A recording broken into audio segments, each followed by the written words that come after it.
जय श्री कृष्ण दोस्तों। आज के इस पॉडकास्ट में हमने फिर से इनवाइट किया है ज्योतिष से आचार्य राहुल शास्त्री जी का। और आज के इस पॉडकास्ट में हम धार्मिक से रिलेटेड कुछ क्वेश्चन करेंगे पंडित जी से। और जो लोगों के अंदर थोड़ी सी भी श्रद्धा है, थोड़ी सी भी धार्मिक है, और जो लोग को लगता है कि भाई इससे कुछ भी नहीं होता है, तो उसके ऊपर हम बात करेंगे और जानते हैं क्या धर्म है, धर्म कितना गहरा है, उसके ऊपर हम बात करते हैं। तो जय श्री कृष्ण पंडित जी। जय श्री कृष्ण।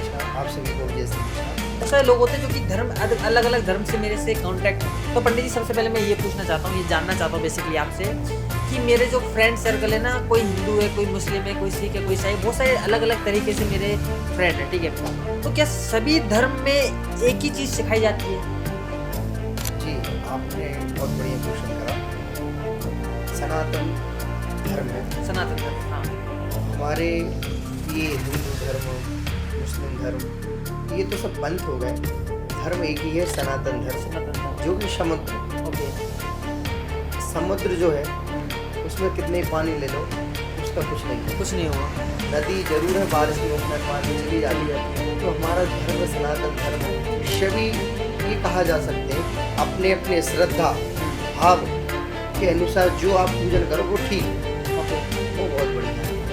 धर्म एक ही होता है, सनातन धर्म, बट अपने अपने धार्मिक के अपनी साथ श्रद्धा, हाँ। जिसमें श्रद्धा हो। अब जैसे कि कोई गणेश जी को मान रहा है, गणेश जी, कोई दुर्गा मैया को मान रहा बिल्कुल। है, कोई शंकर जी को मान रहा है। तो वैसे ही कोई मक्का मदीना को मानता है, हाँ हाँ, वो अलग अलग चीजें। हाँ, बस बात एक ही है। पाठ पूजन में आपकी श्रद्धा होना चाहिए, ओके। फल मिलेगा। हाँ, ये जो है ना, मंत्र कोई भी सिद्धि कहा जाता है। सिद्धि होती है जप। जब हाँ, जो भी कोई आप कोई की आराधना करो, ध्यान करो, तो वो सिद्ध हो जाता है। पंडित जी एक और चीज़ आप मुझे बताइए कि कोई भगवान, कोई शिव को मानता है, जैसे आपने बताया, कोई दुर्गा जी को मानता है, कोई हनुमान जी को मानता है। तो सभी भगवान को में मतलब जो जिसको मानता है उसकी शक्ति अलग होती है कि ये कोई ऐसा भगवान है जो कि जिनको मानने से पूरे कल्याण होता है? भगवान जो भी है वो सब सामर्थ्यवान है। हमारी ऐसी कोई सी इच्छा नहीं है जो कोई देवता कर ना सके। कौन से भगवान को ज़्यादा मानने से फल मिलता है? जिसमें आपकी श्रद्धा हो, जिसमें आपकी कोई भी भगवान हो सकता कोई भी देवता हो जिसमें श्रद्धा हो। और बाकी अभी सावन का महीना चल रहा है। हाँ, ये जरूर है कि देवताओं को भी देव है महादेव। देवों के देव महादेव महादेव है। तो इनकी विशेष रूप से पूजन अभी वर्तमान में चल रही है। सावन का महीना चल रहा है। ये भक्तों के दुख बहुत जल्दी हरते हैं। तो ये महीना जो सावन का जो चल रहा है, श्रावण महीना कहा जाता है, ये भगवान शिव का बहुत प्रिय महीना है। इस समय आप अभिषेक कराइए। जलाभिषेक भगवान को बहुत प्रिय है। जल से, दूध से, दही से पृथक पृथक आप अभिषेक कराएंगे, उसका अलग अलग फल मिलेगा। अभिषेक कराने से फल मिलता है सावन के महीने में, ये मैंने सुना था। बट इसका क्या रीज़न क्या है, ऐसा क्यों? बाकी महीने इतने इम्पोर्टेंट क्यों नहीं है, विशेष क्यों नहीं है? हाँ। सावन का महीना ही इतना विशेष माना गया है। जी, भगवान शिव का बहुत प्रिय महीना। 12 महीनाओं में वैशाख का महीना बहुत प्रिय महीना, और दूसरा श्रावण का महीना। भगवान शिव के 2 महीना विशेष है। श्रावण महीना में भगवान शिव ने ही समुद्र मंथन के समय विष का पान किया था।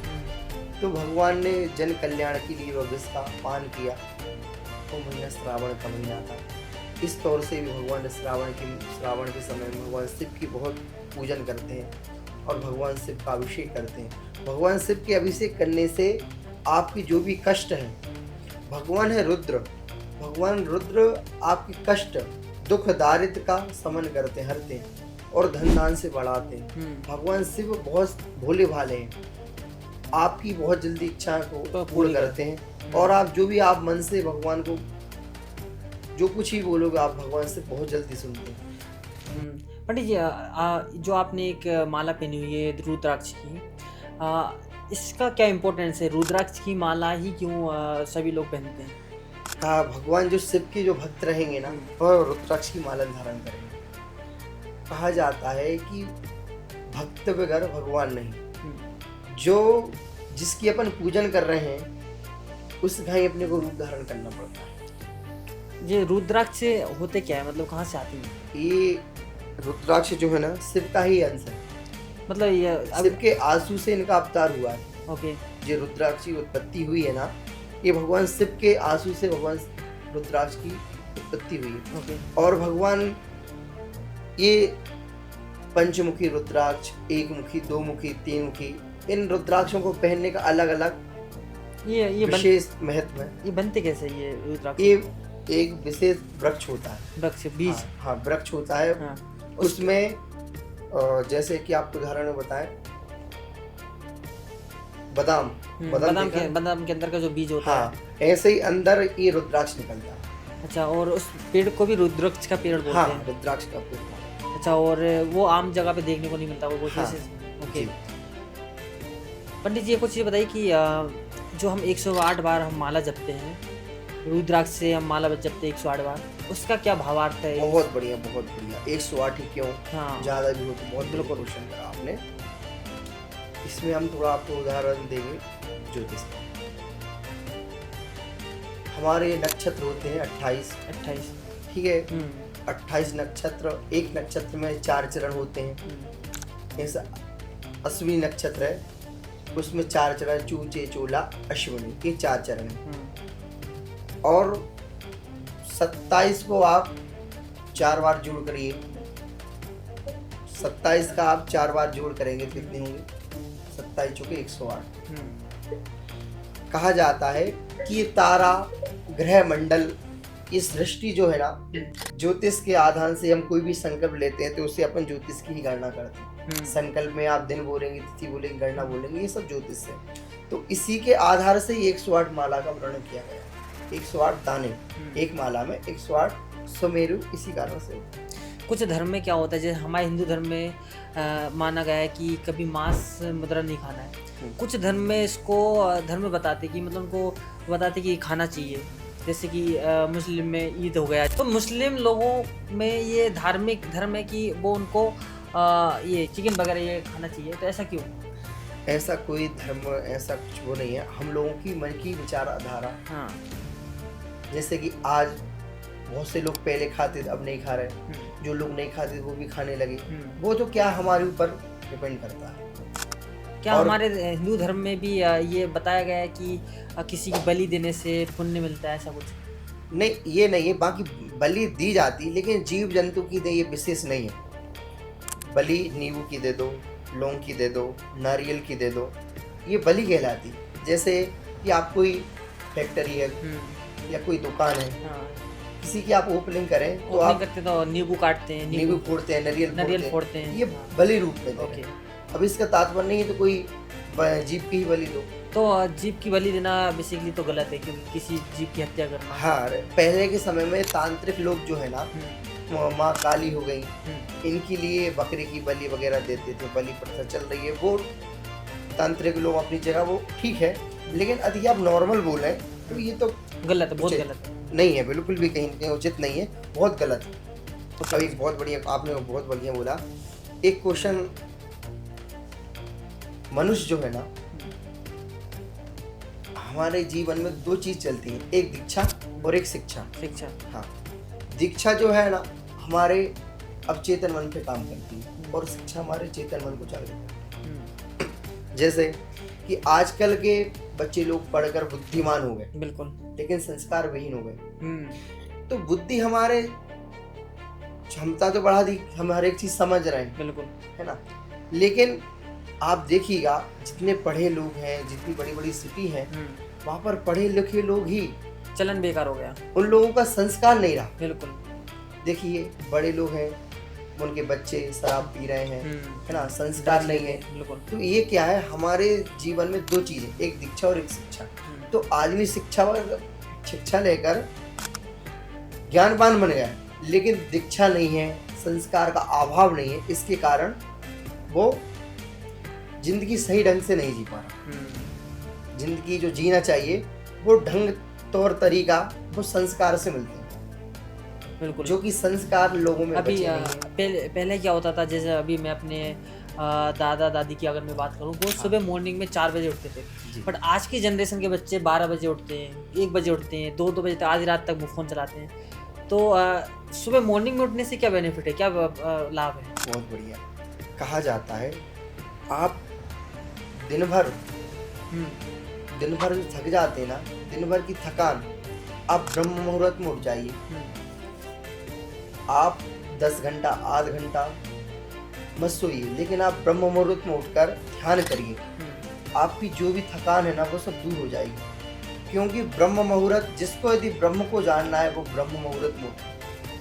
शास्त्रों में कहा जाता है कि जो यदि ब्रह्म को देखना जानना चाहता है, ब्रह्म को देखेगा। जिसने ब्रह्म मुहूर्त ही नहीं देखा, वो ब्रह्म को क्या देखेगा। बिल्कुल। हमारे गुरुदेव यही कहते थे, यदि आप पाठ पूजन कर रहे हैं, ब्रह्म की साधना कर रहे हैं, तो आप ब्रह्म मुहूर्त में उठिए, ब्रह्म मुहूर्त को देखो। यदि आप ब्रह्म मुहूर्त में नहीं उठ रहे, ब्रह्म को नहीं देख पा रहे, तो आप क्या ब्रह्म को देखें। तो इसलिए ये ब्रह्म मुहूर्त, हमारी दिनचर्या की शुरुआत ब्रह्म मुहूर्त में ही करना चाहिए। तो आप ब्रह्म मुहूर्त में उठिए, आपको कोई रोग भी नहीं रहेगा, आपको कोई मानसिक तनाव नहीं रहेगा। आप प्रैक्टिकल करके देखिए। आप सुबह जल्दी, अभी आप कितने बजे उठते हैं सर? मैं 6, 7, 8 बजे से। और कोई उठने सोने का आपका निश्चित नहीं है, नहीं। वर्क ज़्यादा रहता है, ठीक है। आप ओनली 10 दिन 4 बजे उठकर देखिए और ध्यान करिए। जो आप सुबह जो आप फील करते थे ना, और फिर उस दिन से आप फील करेंगे, बहुत पॉजिटिव एनर्जी रहती है दिन भर। ऊर्जा आपको बढ़ने जाएगी। बिल्कुल। तो ब्रह्म मुहूर्त में जो, और पहले के लोग इसलिए बहुत फुर्तीवान रहते थे, बहुत बलवान रहते थे और स्वस्थ रहते थे, क्योंकि वो ब्रह्म मुहूर्त में उठते थे। आपके दादाजी, हमारे दादाजी, ये क्यों इतने समय तक बहुत ज़्यादा जिए और उन कोई शरीर में ज़्यादा रोग नहीं। आप जो देखिए, अब इस समय कोई उम्र नहीं लोगों की, 24 इस समय में बुजुर्ग दिखने लगते हैं, कई बीमारियां घेर लेती हैं उन लोगों को। तो ये क्या है? ये कारण यही है, जो कि ब्रह्म मुहूर्त में नहीं उठते, उनका उठने बैठने का, सोने का समय ठीक नहीं है। यदि अपने को, शरीर को स्वस्थ रखना है, तो हमें ब्रह्म मुहूर्त में उठना चाहिए। दिनचर्या को विशेष रूप से ध्यान रखना चाहिए। ओके पंडित जी, मैं आपके गले में माला देख रहा हूँ तुलसी की। जी। तुलसी का हिंदू धर्म में इतना महत्व क्यों है, तुलसी के वृक्ष? या तुलसी की माला जो देख रहे हैं, यह एक वृंदा एक राक्षस कुल में थी। वो भगवान विष्णु की बहुत बड़ी प्रिय भक्त थी। तो उनके पति जो थे ना, राक्षस थे, तो वो भगवान विष्णु के विरोधी थे। वो एक समय भगवान विष्णु से लड़ने गए और वहाँ पराजित हो गया। भगवान विष्णु ने उनको मार दिया। तो वो इतनी सती साध्वी थी, तो उन्होंने अपना देह त्याग दिया। तो उस देह में से फिर एक वृक्ष निकला। तो जो आपने काला पत्थर देखा होगा पूजन, वो सालग्राम जी, सालग्राम, वो भगवान विष्णु का ही अंश है और उस पर तुलसी हमेशा चढ़ी रहती है। तो ये तुलसी जिस घर में रहती है, वरदान है कि उस घर में सुख शांति हमेशा बनी रहेगी और नेगेटिविटी नहीं आती। हाँ, नकारात्मक ऊर्जा कभी प्रवेश नहीं करेगी उस घर में, का ऑरा अलग ही रहेगा। यह तुलसी हमारे लिए एक औषधि का काम करती है और देवताओं की कृपा विशेष रूप से बनी रहती है। हर घर में तुलसी होना जरूरी है, बहुत रूप से, विशेष रूप हिंदू से। धर्म में। हाँ। तो धन्यवाद पंडित जी, आपने काफ़ी अच्छे से हमारे ऑडियंस को समझाया। एंड गाइस, आज के पॉडकास्ट में इतना ही। एंड मिलते हैं नेक्स्ट पॉडकास्ट में पंडित जी के साथ, किसी नए टॉपिक के साथ, नए सवालों के साथ। अगर आपके माइंड में भी भगवान से रिलेटेड या फिर धर्म से रिलेटेड कोई भी डाउट हो, तो कमेंट सेक्शन में टाइप कर सकते हो, हम उनको पिक करेंगे और पंडित जी से उनसे पूछेंगे। Thank you so much. जय हिंद।